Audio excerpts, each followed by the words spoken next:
Hello everyone, welcome to Easy to Learn Academy. আজিৰ এই ভিডিঅ'টোত পঞ্চম শ্ৰেণীৰ পৰিৱেশ অধ্যয়ন পাঠ্যপুথিৰ পাঠ নং 6 অসমৰ প্ৰাকৃতিক সম্পদ আৰু সংৰক্ষণ এই পাঠটোৰ যিখিনি পাঠভিত্তিক প্ৰশ্নোত্তৰ আছে এই গোটেইখিনি ভিডিঅ'টোত আলোচনা কৰিম। তোমালোকে আৰম্ভণিৰ পৰা শেষলৈকে ভিডিঅ'টো চাবা। যদি তোমালোকে ভিডিঅ'টো ভাল পোৱা তেন্তে ভিডিঅ'টো লাইক কৰি দিবা আৰু যদি চেনেলটো সাবস্ক্ৰাইব কৰা নাই সাবস্ক্ৰাইব কৰি দিবা। ঠিক আছে, তেন্তে ভিডিঅ'টো আৰম্ভ কৰো। আমাক প্ৰথম প্ৰশ্নটো কি দিছে? 1 নম্বৰ উত্তৰ লিখা। ক নম্বৰ প্ৰাকৃতিক সম্পদ বুলিলে কি বুজা? এই প্ৰশ্নটোৰ উত্তৰ ছাত্ৰ-ছাত্ৰীসকল তোমালোকে এই ধৰণে লিখিব লাগিব। প্ৰকৃতিৰ পৰা আহৰণ কৰিব পৰা মানুহৰ ব্যৱহাৰৰ উপযোগী সামগ্ৰীবোৰক প্ৰাকৃতিক সম্পদ বুলি কোৱা হয়। তোমালোকে এই ধৰণে ক নম্বৰ প্ৰশ্নটোৰ উত্তৰ লিখিব লাগিব। এতিয়া পিছৰ প্ৰশ্নটোত কি কৈছে চাওঁ আমি। এতিয়া পিছৰ প্ৰশ্নটোত কি কৈছে চোৱা। খ নম্বৰ নৱীকৰণক্ষম আৰু অনৱীকৰণক্ষম সম্পদ বুলিলে কি বুজা? এই প্ৰশ্নটোৰ উত্তৰ ছাত্ৰ-ছাত্ৰীসকল তোমালোকে এই ধৰণে লিখিব লাগিব। যিবোৰ সম্পদ বাৰে বাৰে ব্যৱহাৰ কৰি থাকিলেও শেষ নহয় সেইবোৰ সম্পদক নৱীকৰণক্ষম সম্পদ বোলে, যেনে বায়ু, মাটি।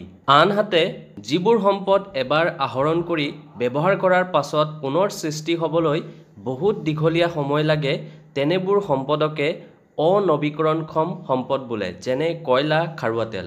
তোমালোকে এই ধৰণে খ নম্বৰ প্ৰশ্নটোৰ উত্তৰ লিখিব লাগিব। এতিয়া গ নম্বৰ প্ৰশ্নটোত কি কৈছে চাওঁ আমি। এতিয়া গ নম্বৰ প্ৰশ্নটোত কি কৈছে চোৱা।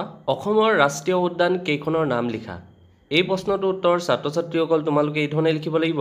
অসমৰ ৰাষ্ট্ৰীয় উদ্যান কেইখনৰ নাম হ'ল 1 নম্বৰ কাজিৰঙা ৰাষ্ট্ৰীয় উদ্যান, 2 নম্বৰ মানাহ ৰাষ্ট্ৰীয় উদ্যান, 3 নম্বৰ নামেৰি ৰাষ্ট্ৰীয় উদ্যান, 4 নম্বৰ ডিব্ৰু-ছৈখোৱা ৰাষ্ট্ৰীয় উদ্যান, 5 নম্বৰ ওৰাং ৰাষ্ট্ৰীয় উদ্যান, 6 নম্বৰ ৰায়মনা ৰাষ্ট্ৰীয় উদ্যান আৰু 7 নম্বৰত লিখিব লাগিব তোমালোকে দিহিং পাটকাই ৰাষ্ট্ৰীয় উদ্যান। তোমালোকে এই ধৰণে গ নম্বৰ প্ৰশ্নটোৰ উত্তৰ লিখিব লাগিব।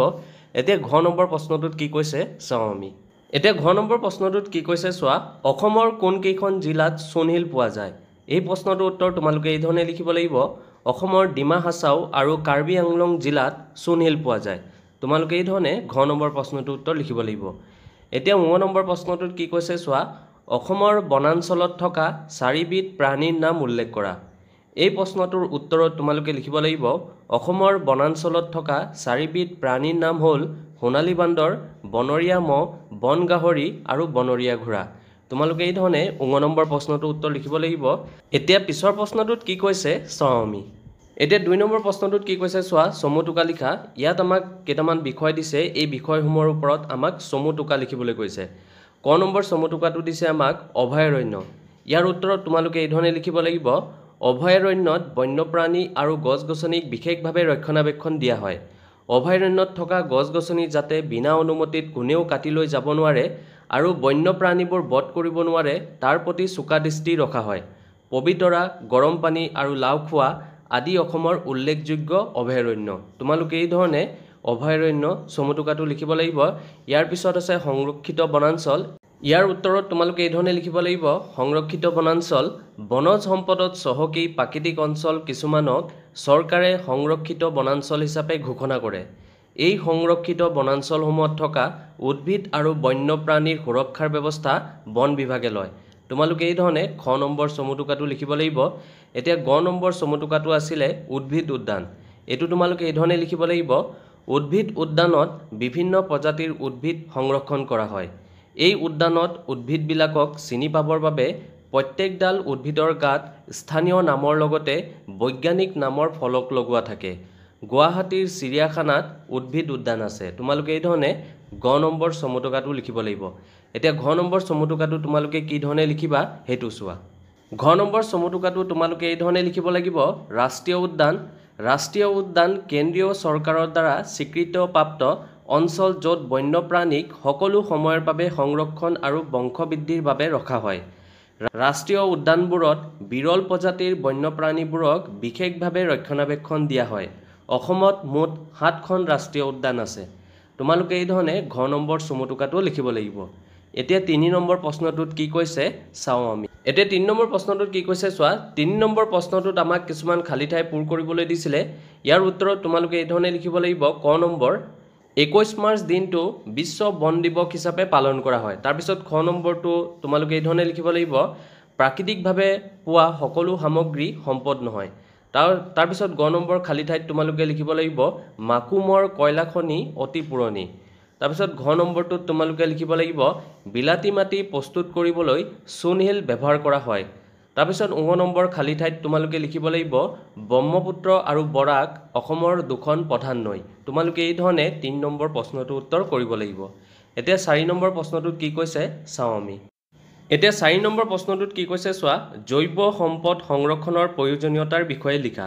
ইয়াৰ উত্তৰত তোমালোকে এই ধৰণে লিখিব লাগিব বিভিন্ন প্ৰাকৃতিক দুৰ্যোগ প্ৰদূষণ আদিৰ ফলত জৈৱ সম্পদবোৰ ধ্বংস হোৱা দেখা যায়। বৰ্তমান আধুনিকীকৰণ আৰু উদ্যোগীকৰণৰ যুগত জৈৱ সম্পদসমূহ ধ্বংসৰ দিশত গতি কৰিছে। পাহাৰ পৰ্বতে মানুহে বসতি কৰিবলৈ লোৱাৰ ফলত গছ-গছনি পশু পক্ষী আদি নোহোৱা হৈছে। জৈৱ সম্পদ সংৰক্ষণৰ দ্বাৰা প্ৰাকৃতিক ভাৰসাম্য বজাই ৰখা যাতে মানুহ চৰাই চিৰিকটি কীট পতংগ উদ্ভিদ আদিয়ে সুস্থিৰভাৱে জীয়াই থাকিব পাৰে তাৰ কাৰণে জৈৱ সম্পদ সংৰক্ষণৰ প্ৰয়োজনীয়তা আছে। তোমালোকে এই ধৰণে ৪ নম্বৰ প্ৰশ্নটোৰ উত্তৰ লিখিব লাগিব। এতিয়া ৫ নম্বৰ প্ৰশ্নটোত কি কৈছে চাওঁ আমি। এতিয়া ৫ নম্বৰ প্ৰশ্নটোত কি কৈছে চোৱা, পৰিৱেশ সজাগতা আনিবলৈ তুমি ৩টা ব্যৱস্থাৰ কথা উল্লেখ কৰা। ইয়াৰ উত্তৰত তোমালোকে এই ধৰণে লিখিব লাগিব পৰিৱেশ সজাগতা আনিবলৈ লোৱা ৩টা ব্যৱস্থা হৈছে গছপুলি ৰোৱা আৰু গছপুলিৰ যত্ন লোৱাৰ বাবে ৰাইজৰ মাজত সচেতনতা বৃদ্ধি কৰা। দ্বিতীয়টো তোমালোকে ব্যৱস্থা এইটো ল'ব পাৰা যে পানীৰ সংৰক্ষণ সুৰক্ষা আদি সঠিক ব্যৱহাৰৰ বিষয়ে সজাগতা আনিবলৈ সভা সমিতি পতা। ৩ নম্বৰত তোমালোকে লিখিব লাগিব বন্যপ্ৰাণী সংৰক্ষণৰ বাবে সজাগতা বৃদ্ধি কৰা। তোমালোকে এই ধৰণে ৫ নম্বৰ প্ৰশ্নটোৰ উত্তৰ লিখিব লাগিব। এতিয়া ৬ নম্বৰ প্ৰশ্নটোত কি কৈছে চাওঁ আমি। এতিয়া ৬ নম্বৰ প্ৰশ্নটোত কি কৈছে চোৱা, শুদ্ধ উত্তৰটো বিচাৰি লিখা। ইয়াত আমাক ক আৰু খ দুটা প্ৰশ্ন দিছে আৰু প্ৰতিটো প্ৰশ্নৰে আমাক ৪টাকৈ উত্তৰ দিছে। আমাক শুদ্ধ উত্তৰটো বিচাৰি লিখিবলৈ কৈছে। এতিয়া ক নম্বৰ প্ৰশ্নটোত কি কৈছে চোৱা, তলৰ কোনখন ৰাষ্ট্ৰীয় উদ্যান? ৰায়মনা, গৰমপানী, পবিতৰা আৰু চক্ৰশিলা। তো ক নম্বৰ প্ৰশ্নটোৰ শুদ্ধ উত্তৰটো হ'ব ৰায়মনা। ৰায়মনা হৈছে এখন ৰাষ্ট্ৰীয় উদ্যান। তাৰপিছত খ নম্বৰ প্ৰশ্নটোত কি কৈছে চোৱা, তলৰ কোনবিধ অসমৰ ৰাজ্যিক পক্ষী? মইনা, ময়ূৰ, ধনেশ আৰু দেওহা। তো ইয়াৰ শুদ্ধ উত্তৰটো হ'ব দেওহা। তোমালোকে অপশ্যন 4 দেওহা এইটো তোমালোকে লিখিব লাগিব। তোমালোকে এই ধৰণে ৬ নম্বৰ প্ৰশ্নটোৰ উত্তৰ লিখিব লাগিব। তো ঠিক আছে ছাত্ৰ ছাত্ৰীসকল, আজিৰ এই ভিডিঅ'টোত আমি পাঠ নং ৬ এই পাঠটোত থকা গোটেইখিনি প্ৰশ্ন উত্তৰ আলোচনা কৰিলোঁ। আশা ৰাখিছোঁ তোমালোকে ভিডিঅ'টো ভাল পাইছা। যদি ভিডিঅ'টো ভাল পাইছা তেন্তে ভিডিঅ'টো লাইক কৰি দিবা আৰু যদি চেনেলটো ছাবস্ক্ৰাইব কৰা নাই ছাবস্ক্ৰাইব কৰি দিবা। আজিলৈ তেন্তে তোমালোকৰ পৰা বিদায় লওঁ। ধন্যবাদ, থেংক ইউ।